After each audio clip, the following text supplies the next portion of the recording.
के श्रेष्ठ साधनों से भगवत प्राप्ति की। हम लाडली के गोरे चरणारविंद की ठसक से हमारी हम सब की शरणागतों की निश्चित निश्चित निकुंज प्रवेश।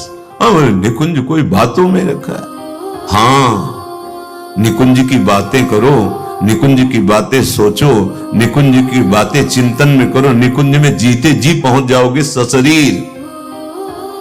शरीर ये तुम्हें दिखाई देगा और तुम घूमोगे निकुंज में प्रिया प्रीतम के साथ। हाँ, पांच भौतिक शरीर नहीं होगा, वो चिदानंद शरीर वो आचार्य दे देते हैं। शास्त्र भगवत विमुख करने के लिए किसी को भयभीत थोड़ी करते हैं कि अरे ये तो पहाड़ है, हम तो नहीं चढ़ पाएंगे। ऐसा नहीं है। भगवत प्राप्ति जैसा सरल कुछ है ही नहीं, कुछ नहीं है। आप सच्ची मान लीजिए। कठिन है संसार की प्राप्ति, क्योंकि ये न था, न है, न रहेगा। सरल है भगवान की प्राप्ति, सुलभ है भगवान, क्योंकि थे, हैं, रहेंगे। ऐसे मूर्खता भरे वचन कभी अपनी श्रवणेंद्री में ना डाले कि अरे भगवत प्राप्ति तो हम लोगों को कहां होनी है। नहीं नहीं नहीं, ये सारे दुर्गुणों से भगवान तुम्हें अपनी कृपा प्रसाद से पार कर देंगे। जब भगवत प्राप्ति की बात होती है तो बहुतों को ये लगता है कि भगवत प्राप्ति कोई सरल वस्तु है, कोई खान पान की वस्तु है कि खान पान करा दो हो गई भगवत प्राप्ति। अरे बहुत कठिन भगवत प्राप्ति है। किसी ने कहा कि भगवत प्राप्ति कोई बर्फी रसगुल्ला है कि खवा दो और हो जाएगी भगवत प्राप्ति। तो देखो, इस शब्द पर विचार करो। बर्फी रसगुल्ला प्राकृतिक वस्तु है, आपसे बिल्कुल अलग वस्तु है। आप चैतन्य घन हैं और वो जड़ वस्तु है। उस जड़ वस्तु के लिए प्रयत्न करना पड़ेगा। प्रयत्न में सफलता हुई तो स्वादयुक्त पदार्थ आप पा सकते हैं, वो भी आपकी रसेंद्री ठीक हुई तो। लेकिन प्रभु की प्राप्ति में बिल्कुल बिल्कुल कोई भी कठिनता नहीं, क्योंकि वो हमारे अंशी हैं, हम उनके अंश हैं। इसके लिए कोई साधना नहीं है। हम सिद्ध वस्तु के सिद्ध अंश हैं। बस इसको भूल जाने के कारण शरीर राग, शरीर भाव, शरीर भोग, शरीर संबंध, ये तुम्हारी कठिनता फंस गई। यदि कहीं भगवत प्रेमी महात्मा का संग मिल जाए तो जो जन्म जन्मांतरों साधना से नहीं बनता, वो लव मात्र के संग से बन जाता है, क्षण मात्र के संग से। समस्त संगों का त्याग कराने की सामर्थ्य सत्संग में है। ये एक पक्ष हुआ। और दूसरा, हम श्री जी के हैं, भूल गए हैं, हमें याद दिला दी गई। आपकी कृपा से गुरुदेव, आराध्य देव, मैं स्मृति को प्राप्त हो गया कि आप मेरे हो। निश्चित भगवत प्राप्ति। रसगुल्ला तो बहुत दूर है, प्रभु तो इतने नजदीक हैं कि ये शरीर भी बहुत दूर है। इतने नजदीक प्रभु हैं। ये प्राकृतिक कोई क्रिया प्रधान वस्तु है क्या भगवत प्राप्ति? बहुत पसीना जो चुआ रहा है, बहुत कष्ट सह रहा है, तप करते दिखाई दे रहा है, यही तो भ्रम हो जाता है। महाराज, अपने लोगों की तो बात दूर रही, दुर्वासा जी को ये भ्रम हो गया कि मैं तो दूब का रस पी के वलकल की लंगोटी लगाने वाला हजारों वर्ष का ध्यान सिद्ध महापुरुष और कहां रानियों के बीच में रहने वाला महल का सम्राट, वो ऐसा कि जिसका भगवान की सभा में सर्वश्रेष्ठ यश गाया जा रहा है। भ्रम हो गया। ये बाहरी व्यवहारिक वचन यदि आप सुनेंगे तो आपकी आस्तिकता की नींव हिल जाएगी। इसलिए अपने कानों को बचा के रखिए अरे बड़ी दुर्लभ भगवत प्राप्ति तेरे को होगी और निश्चित तेरे लिए दुर्लभ होगी, क्योंकि भगवान ने कहा दुर्लभ मान के भजेगा, कई जन्मों में मिलने वाली भावना रखेगा तो दुर्लभ ही रहेगा और कई जन्म में मिलेगा। और जहां पर जेहि कर सत्य सनेहु, सोते ही मिले न कछ संदेहु। सत्य दृढ़ भाव इसी जन्म में भगवत प्राप्ति। किसी साधन का बल नहीं, आचार्य चरण कहते हम आशा नहीं रखे श्रेष्ठ साधनों से भगवत प्राप्ति की। हम लाडली के गोरे चरणारविंद की ठसक से हमारी हम सबकी शरणागतों की निश्चित निश्चित निकुंज प्रवेश। अब निकुंज कोई बातों में रखा है? हाँ, निकुंज की बातें करो, निकुंज की बातें सोचो, निकुंज की बातें चिंतन में करो, निकुंज में जीते जी पहुंच जाओगे सशरीर। शरीर ये तुम्हें दिखाई देगा और तुम घूमोगे निकुंज में प्रिया प्रीतम के साथ। हाँ, पांच भौतिक शरीर नहीं होगा, वो चिदानंद शरीर वो आचार्य दे देते हैं। ऐसे बहिर्मुख पुरुषों की बातें कभी न सुने, नहीं तो अपने को निराशा ही हाथ लगती है, फिर तो हमें कैसे भगवत प्राप्ति होगी। जैसे एक दिन सत्संग में वर्णन किया गया था, ये 24 दुर्गुण जिसके जीवन में है वो निश्चित दुर्गति को प्राप्त होता है।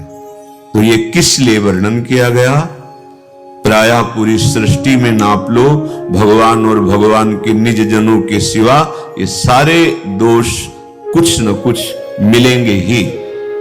तो इस सावधानी के लिए कहा गया है कि भयभीत हो जाओ और भगवान की शरण में हो जाओ। जहां भगवान की शरण में हुए ये सारे दुर्गुणों से भगवान तुम्हें अपनी कृपा प्रसाद से पार कर देंगे, इसलिए वर्णन किया जाता है। शास्त्र भगवत विमुख करने के लिए किसी को भयभीत थोड़ी करते हैं कि अरे ये तो पहाड़ है, हम तो नहीं चढ़ पाएंगे।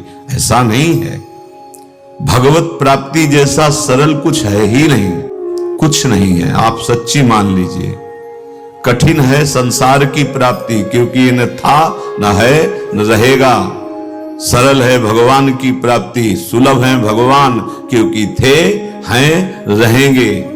ऐसे मूर्खता भरे वचन कभी अपनी श्रवणेंद्री में ना डाले कि अरे भगवत प्राप्ति तो हम लोगों को कहां होनी है।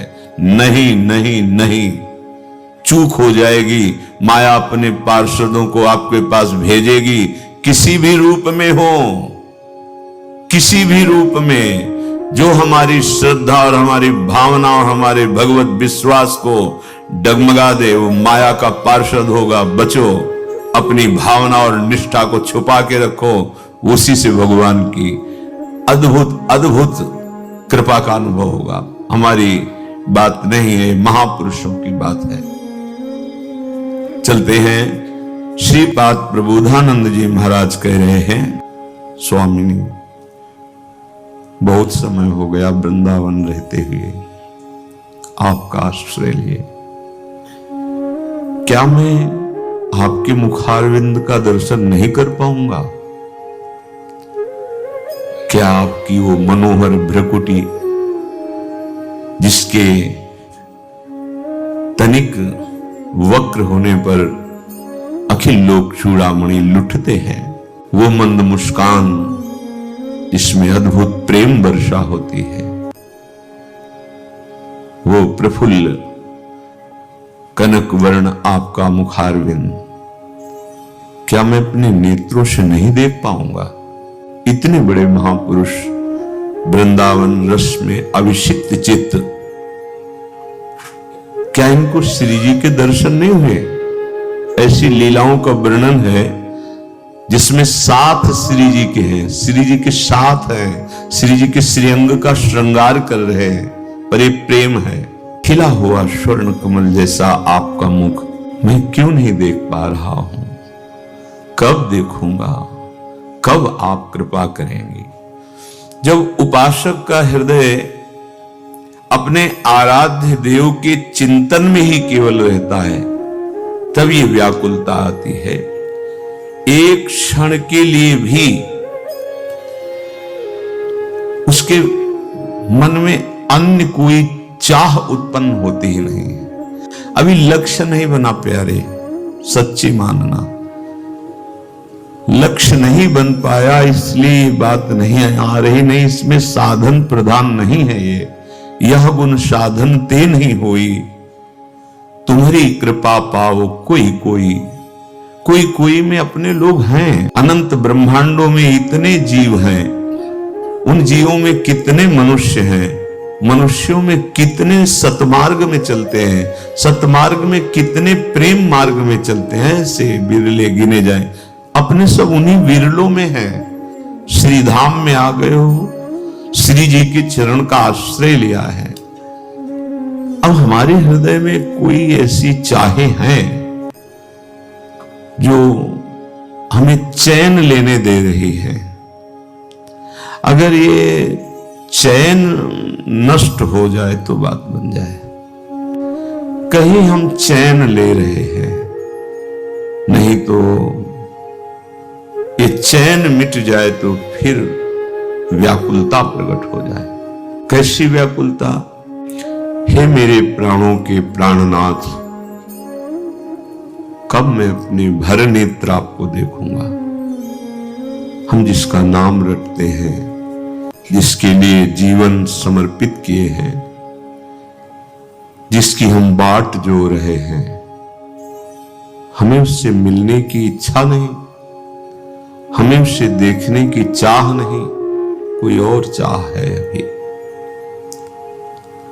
मेरे हृदय तड़प उठता है। कब ऐसा होगा कि आप युगल गलबैया दिए सामने, लालजू के अधरों पे बंशी, उसमें मधुर स्वर गूंज रहा है, प्रिया जो लालजू की तरफ देखकर मुस्कुरा रही। कब देखूंगा? वो कब दिन लाओगे प्रभु? क्या चाहते हो? जैसा चाहते हो वैसा बना लो ना, आपको समर्पित है, आप जैसा चाहो। हमें पता नहीं है कि आप कैसा चाहते हो, कैसे आपके लायक बनना पड़ेगा, हमें नहीं पता। आप अपने लायक बना लो नाथ। कब ऐसा होगा वो सौभाग्य का समय, वो क्षण जब मेरे नेत्र युगल मुख चंद्र को निहारेंगे?